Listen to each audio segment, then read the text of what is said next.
Hey everyone, welcome back to the channel. In today's video, we're sitting down with Amazon listing optimization expert Daniela Bolzman to uncover key strategies that most sellers overlook when it comes to optimizing their product listings. Daniela has worked with tons of Amazon FBA sellers and brands to maximize their conversions and sales through listing optimization. She's going to share some of her top tips that most sellers don't even realize are crucial for rankings and results. We'll be breaking down key factors beyond just keyword targeting and SEO that you need to leverage to stand out in Amazon crowded marketplace. Daniela will reveal optimization areas that are costing you sales without you even knowing it. You won't want to miss her insider advice on how to build high converting Amazon listings that attract customers and motivate purchases. Remember, all links mentioned and other resources from Daniela and me will be listed in the pinned comment and video description. Let's start.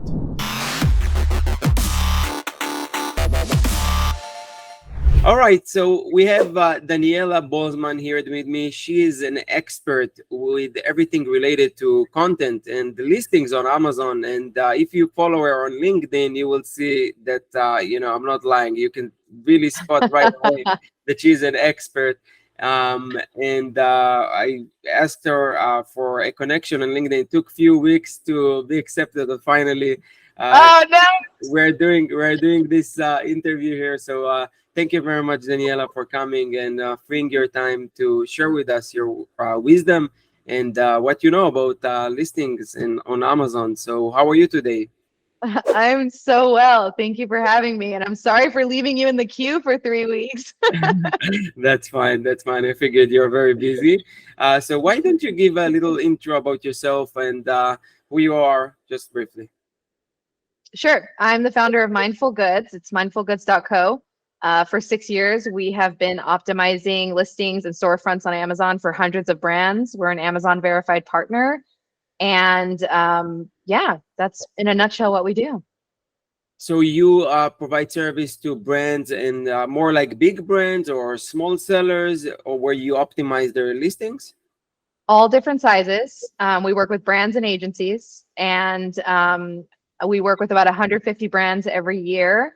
And about over 50% of our clients see anywhere from 60 to 600% increase in sales within 30 days of working with us. Wow, that's why I love listing optimization, because it's basically you use your existing traffic and you can literally triple or 600% more lift in conversion. That's amazing, and the snowball effect. That's what is more interesting, because it's not just those sales that you're getting, but what about like Amazon look at you differently. So Mhm.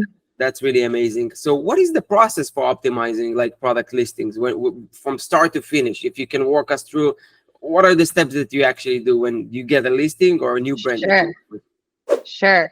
I break it down into 3 steps just to keep it really simple for everyone to follow. I think a lot of times when we talk about optimization on Amazon, we use a lot of big words or lingo that's very Amazon specific and we lose people. So really what it comes down to is 3 steps in our minds. And this is for your product page on Amazon, which is different from your storefront. So for your product page, the first thing is, how are you getting found in the search results? And that comes down to SEO and your offer. So making sure that you control all the elements that you can control within SEO would be things like making sure you have done reverse ASIN on your competition, make sure you've optimized your title, your bullets, your backend, and your alt text. There's a lot of little steps within there in terms of gathering up all of those keywords internally from your Amazon data, externally from other sources, combining it all together and making sure that that is well represented within your product page. So that's the first step. So let's say that that works. You've done a really great job on that first step. The second step is you're showing up in those search results, but how do you get the shoppers to click on you instead of your competitors? So how do you get those clicks? And we do that with a scroll stopping, drool worthy main image. Like it has to be eye candy to the 10th degree. Like how do we make sure that we are attracting shoppers with every little trick up our sleeve that we can? And so You want to be thinking through all kinds of little elements. I'm happy to break that down for you because that's one of my favorite steps. But then let's say you do that, and you loaded up your main image with eye candy. People click on yours instead of your competitors. You got them into your listing. The third step is, how do we get them to convert once they're inside of our product page? Because now we're overwhelmed with not just the product information, but all of our competitors are now fighting for our attention within our product page, right? So we need to make sure that every single asset, whether that's our product images or our A plus content, that we're using every single bit of space to be converting the shopper. And we do that through show and tell graphics. So 90% of what we take in as humans is done through visuals. And so virtually, 95% of all the text on the screen, you can assume that the customer is either not reading or they're just skimming at best. So if our attention as humans is going towards the graphics, we need to be sure that we are optimizing every single graphic for conversion. So step one, getting the people, which is CTR, like increasing the CTR. Then step two, converting them, or I missed step. Getting found is the first one. So Oh, showing that's up in the SEO. search result. Yeah, Yeah, okay. SEO. Then getting clicks through your main image, and then converting through the assets within your product page. Yeah, it's quite simple, to be honest, but the execution, I guess, is hard. What's people struggling with? You mentioned a lot about the main image. What are some, maybe you can give examples of techniques that you use to get people Sure. to stop and say, "Whoa, what is this?" Sure. So the first, it's another 3 to 4 step process. So the first step is really thinking through, when you're looking at your competitive set, we like to ideate and figure out, like, what are people doing and how do we either do something better or different, right? And if you can do both, great. And so sometimes you have to look outside your category or outside your niche to find some other ideas, but it's really about ideation and playing with ideas here. And so let's say you come up with some ideas. The next thing you want to do is make sure that when you are putting your product into that image, that you're filling the frame either left to right or top to bottom. Otherwise, your product is going to look small against the competition. The next thing you want to consider is what we call eye candy. So is there packaging you can put into the shot? Is there ingredients you can put into the shot? Does it come with a scoop? Is it a powder? Is it a capsule? Showing all these things that people might be wanting to see from the search results, or that might, again, just grab their attention, right? Are there other accessories that it comes with? Can we show it at a different angle? Orientation, shadows, like all of these little factors that we call eye candy can all play to your benefit. The next piece is post edits. So there's usually a couple things on your packaging, or that there's a couple words that people are always searching for. So if you know that this specific flavor that you have is vegan, and you know that a lot of people are searching for a vegan protein bar, then the words vegan protein bar should be very, very big or readable from the search results somewhere on your packaging. And if you can't read it, put a post edit on there, which is like a little circle icon and the text in the middle to make sure people can see it. And post edits can be designed so that they look like they're actually part of your packaging. They need to be on the product or on the packaging. They cannot be on the white background, or You just otherwise gave your me an image will idea, get so flagged. I'm writing it down. You gave me an idea. So we have like Yeah, a fashion product. So I'm saying, like, having the keyword as a decal on the background. That was my there you thought, go. like a sticker, Yeah, so it looks real, but it's like, yeah, with keyword. exactly. That stuff, you'd be surprised. That stuff really works. If you have an award, if you won an award and you can put the award on your packaging, brilliant. Maybe it won't show up to the customer with the award badge on it, but they don't care about that at the end of the day. As long as you're not misguiding the customer, misleading them, and duping them into something else, that's what Amazon cares about. They want you to have the right intention and to be aiding the shopper in their buying process. So if I'm a shopper and I'm specifically looking for something on Amazon that is very specific, vegan, paleo, this, if I see those words in the search results, subconsciously I'm like, that's it, that's the one I'm looking for. Boom, I'm clicking, right? So it's getting the attention and subconsciously getting them to buy in that that's the product, so that's the next piece. The fourth step is really making sure you've considered a photo versus a render. Sometimes you just can't get the clarity and the crispness that you need with a photo. So oftentimes what we do is we blend a photo and a render together depending on what it is. So we might have like an incredible stock photo of a dog with the toy, for instance, that's in a high-res render, right? And so playing around with those elements and seeing what you can do to really just make your main image pop as much as possible. That's the next piece. And then beyond that, so let's say we came up with a couple ideas. We thought of all these considerations. Now we have some like beautiful main image options, right? What do?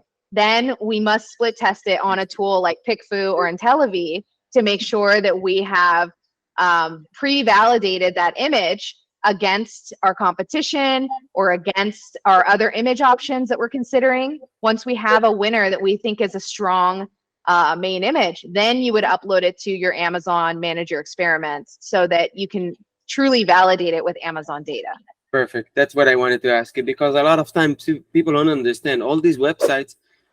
You probably understand that, but those websites, it's outside the platform, so it's not within the Amazon ecosystem. So you might have a winner there, but in reality, in Amazon, it won't be a winner. You have to validate it with the managed Have experiment. to. Yeah. Otherwise, it's like you don't have enough data. And Yeah. when you say you're not strong enough, because we understand that A/B testing, it's also about the time. That's a very precious resource that we have. How we can, what is strong enough for you? So like on Pick for like 70-30, like 80-20, what, like how you look at it as far if we do one against each other, like what is So strong? really what I'm looking at is like, how is it performing against the baseline, right? So like if I run my original image against two competitors and I get a baseline of like, okay, it's performing 20 points lower than my competitors, and I can actually get my points up from there to even compete with them or be close to them or something. Sometimes you're way far below your competitors. You don't even get any votes on PickFu. So it's really relative to the actual baseline test. Okay. The goal is just beating your baseline. And if you can feel confident in the number that you've beat your baseline, then it's like, okay, then we need to test it. And sometimes you might have, let's say, a false negative where you have like, okay, this actually didn't perform, but I'm surprised because this image is so much better. It should have performed. And even then, like, And the opposite too. it's okay to be wrong. Like Yeah. take that image and test it on Amazon Experiments. Like that's what Amazon Experiments is for. Like when I'm testing in PickFu and IntelliV, like I'm just trying to pre-validate. I'm just trying to get the not just the quantitative data, the qualitative data that helps me iterate. So like when you read all the comments, it's going to tell you, it's going to, like if 5 people ask you the same question in the comments, does this product have this? Ding, ding, ding. You're like, oh, I should have put that on there. I didn't say that. That tells you right there, you need to be building that into your main image, right? And so that's where like, okay, you're getting those, it's ideation, iteration, and pre-validation, but it's not the final end all be all. You still have to take it to manage your experiments. And then you might have to go back to the drawing board again, and that's okay. But it's about testing, always be testing and making those incremental changes over time, because that's the only way forward. Otherwise, you're just sitting there, not touching your listing, and your competitors are optimizing, you know? They start eating you. Yeah. Yeah. Yeah, little by little, they're just going to start taking the things that you're doing well. You just got to be innovating, you know? 100%, 100%. Now with the managed experience tool, and I have more questions, but I feel it's very important topic, the actual process on how to test. In the managed experiments tool, I have friends that they actually tested the same image one against each other, and they got different results. What is basically, it will tell them that this beat this, and it's very weird. And also it takes time for the test to update. So for example, you will see week 4 you see like very good results, then I stopped the test, waited few more, I think 2 weeks, and then the results changed completely, which is like very glitchy, weird stuff. Are you seeing that as well? Yeah. And if yes, what are the precautions things we can do to fight that? It's frustrating. It's a great question, because it's something that like I've internally been advocating this to Amazon, that like it would be great to have like a pay to play button where we could just push traffic really fast like we do with PickFu or IntelliV, and we could just get the data really fast, because a lot of sellers, they don't want to wait for 8-10 weeks if they don't have enough traffic, and then you're like, you don't want to be playing with your ads traffic too much at the same time, because you want to know what the variable is that's actually working, right? So like it's one of those things where you don't want to be touching too much. You want to run the test, you want to see what's working, But unfortunately, it's recommended that you wait for statistical significance. Just because your image is performing, you don't want to just like be shutting it off at week 4 because the test isn't done yet. And we have seen results like definitely change from the 4 week to the 6 week to the 8 week. So that I would wait on that. It's just part of the bummer of Basic. having to wait with the tool right now, you know. But I have seen them making lots of changes to the tool. Like image stack testing came out recently. And so I What? think that Image they stack? are, yeah, image stack testing came out like last week or the week before. No It's way. only available, yeah, it's only available on parent ASINs, so with no child variations. So Uh, but I know, but what that tells me though is that they're listening, they're building new tools. It's not a tool that's going away. They're investing in it, they're growing it, they're making changes. So like people are excited. They know the sellers are excited about this. They know that like people like me and people like you are out here talking about this and that we want more of these types of tools. So I think this is just the beginning of manager experiments, or I hope it is. For sure, for sure. If you said that I added this, and that's but actually that was one of the questions, how we can actually effectively test image stacks. I think Hmm. there is a huge opportunity there because yes, main image it's to bring the traffic to your listing, but to convert, we know that it's those photos that the image stack after the main image that tell Hmm. the customer like in split second, like split few second, whether they want to buy it or not or move on.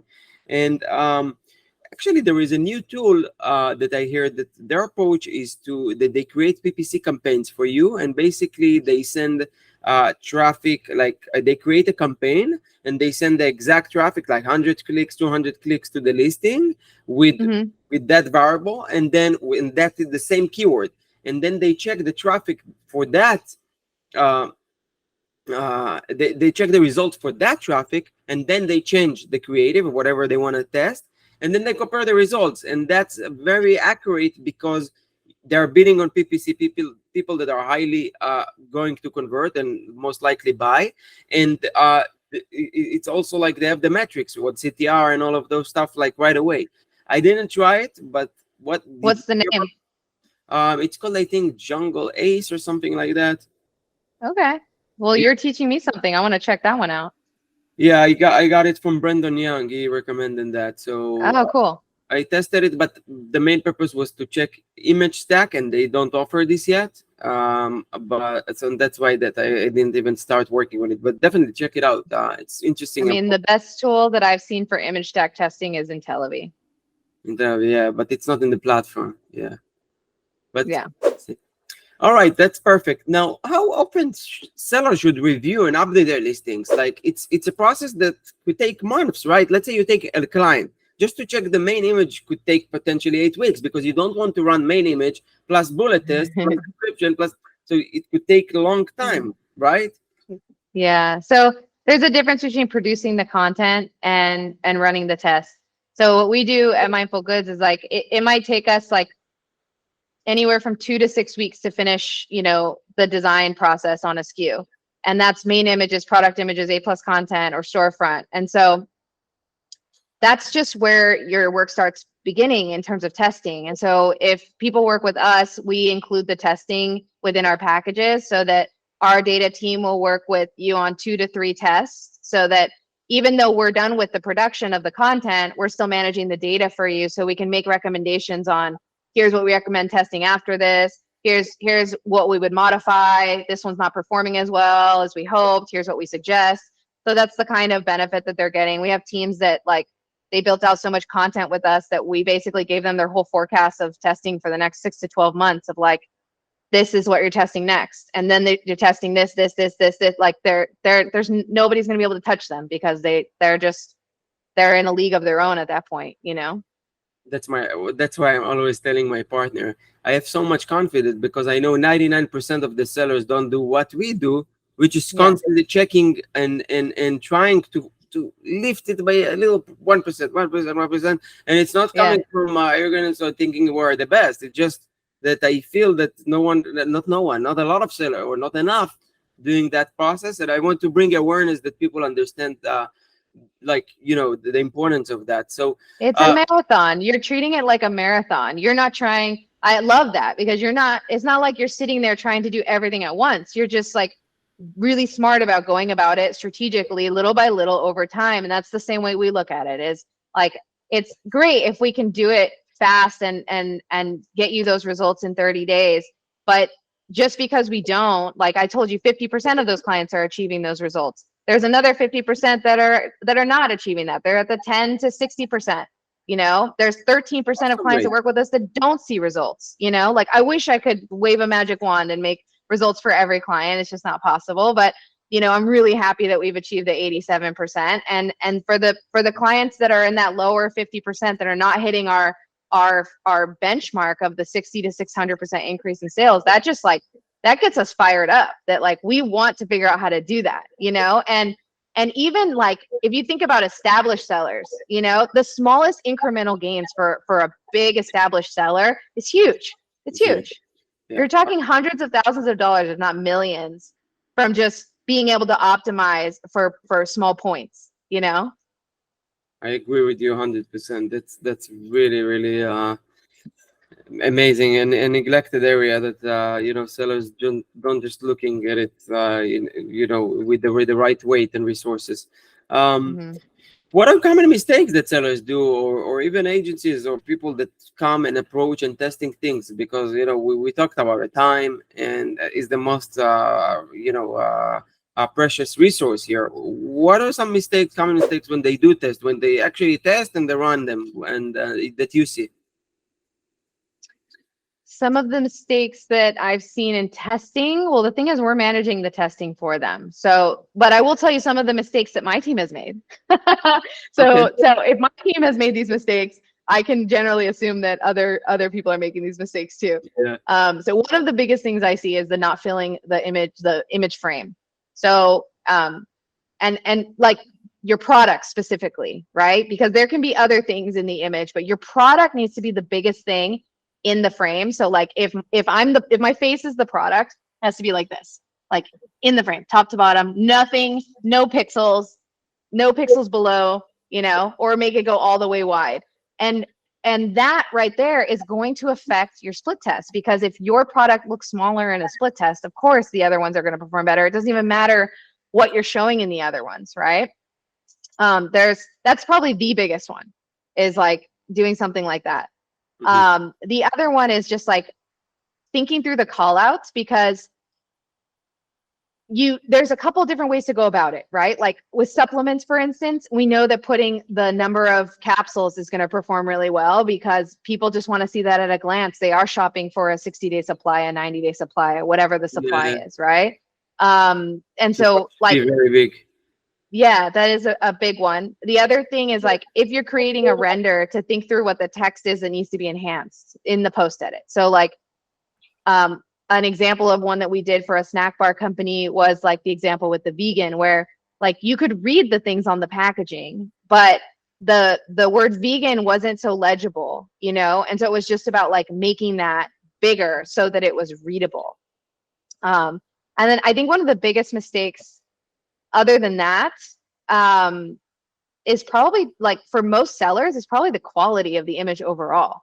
Like a lot of like, for me, it's not okay to put an image from Canva into an actual Amazon. Like you should not be uploading that to Amazon. You can be testing that for pre-validation, like quick and dirty. You just want to see if this kind of ideation works. But then you should actually make a high quality version of that to go to Amazon, right? It shouldn't, you should never be taking something low quality that's like bare, like I've seen that a lot with sellers. Is just something that looks like they took the image from the factory in China and they changed it a couple things in Canva and then they uploaded it. And I'm just like, no, please don't do that. 100%, 100%. Actually, where I'm in the process now of buying a brand, and that's how their photos look like. And so Oh, for me, it's like, okay, we got opportunity here, really good opportunity opportunity, to improve opportunity. and to lift their sales. So that's for me a good thing. Um, Yeah. but yeah, you're 100% right. That's I agree with the mistakes we also did in my in brands that I had before.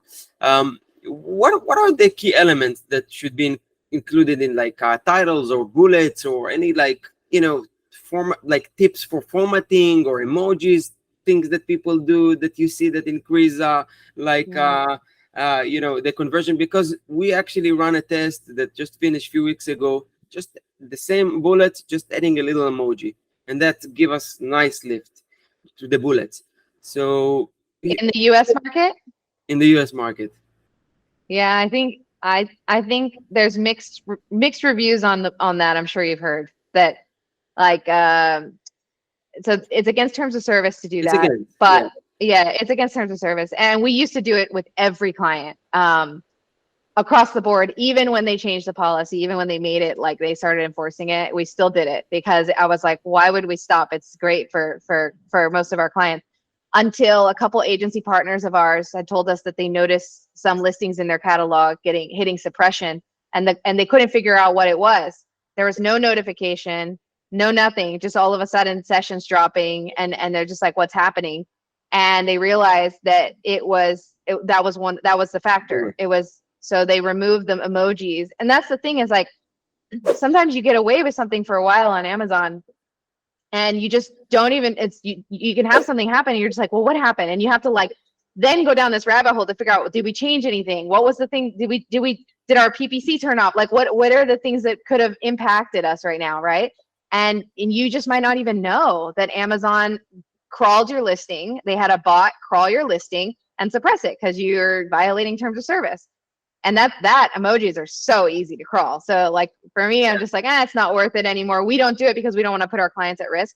Yeah. We play with other things like main images. I feel like is a safe area to play with because you can always upload the image behind the scenes to manage your experiments, and manage your experiments will reject the image if it's not approved. By the way, So I did it in managed experiments with the emoji for the bullets. It like you did, allowed. and it approved. Yeah. That's amazing. That's amazing. Well, the other thing that was surprising to me is like I was joking with other like agency owners, like, why would you even test bullets? That's so silly.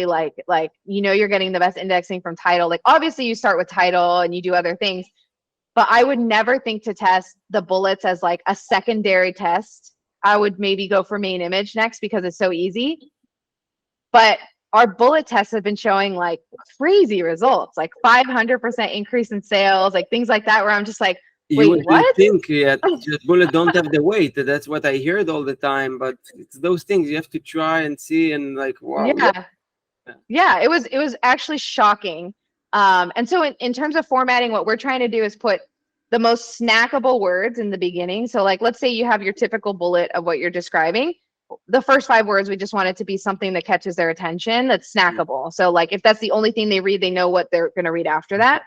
Okay. But like, I think the thing that people miss is like, yes, you're putting those keywords in there, but you don't want to miss out on tone, like it's okay to have some fun with your brand voice and like put some quirky language in there when if that's what your brand is about. Like it's okay to be human in the way that you're writing, because a lot of times we don't write that way. When we're writing for a product description, we're like, this is a blah blah blah.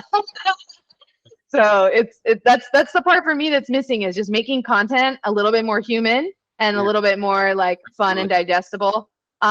Title formatting, I honestly, I don't think we're doing anything like overly special that anybody else isn't doing at the moment. Like we just think through the proper structure of a title. So making sure that we have considered all the factors that should be, it's very category specific, right? So if we're in the food category, we want to obviously hit home on any of the like micro niches that they're falling into, like paleo or any of those. We're putting any of like the main related keywords at the beginning of the title.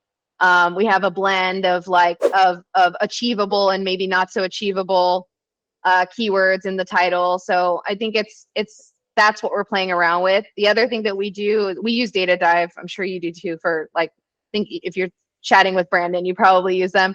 We use Data Dive, and what's funny is that for years we were doing our own battle of the titles. The way that we built like an internal calculator tool where we would build titles for clients and show them our calculator. Okay. And then when Data Dive came out with their battle of the titles, I was like, Like, oh, this is awesome. This is what we were doing exactly. So like as soon as I saw that, I was like, well, yeah, now I'll switch. Like now we have to switch because this is what we already do at Mindful Goods. So That's nice. That's very cool. yeah. So if you have to summarize this conversation, or listing optimization in general, how you would describe it to someone that don't really invest in this, or don't really pay enough attention to this? Always be testing, or Honestly, you'll always be losing out on sales. always be testing, and I agree with that.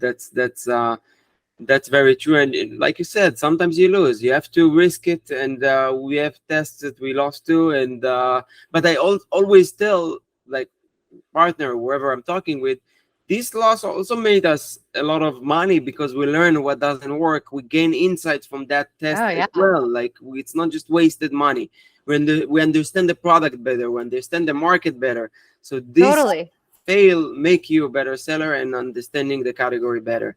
um Totally.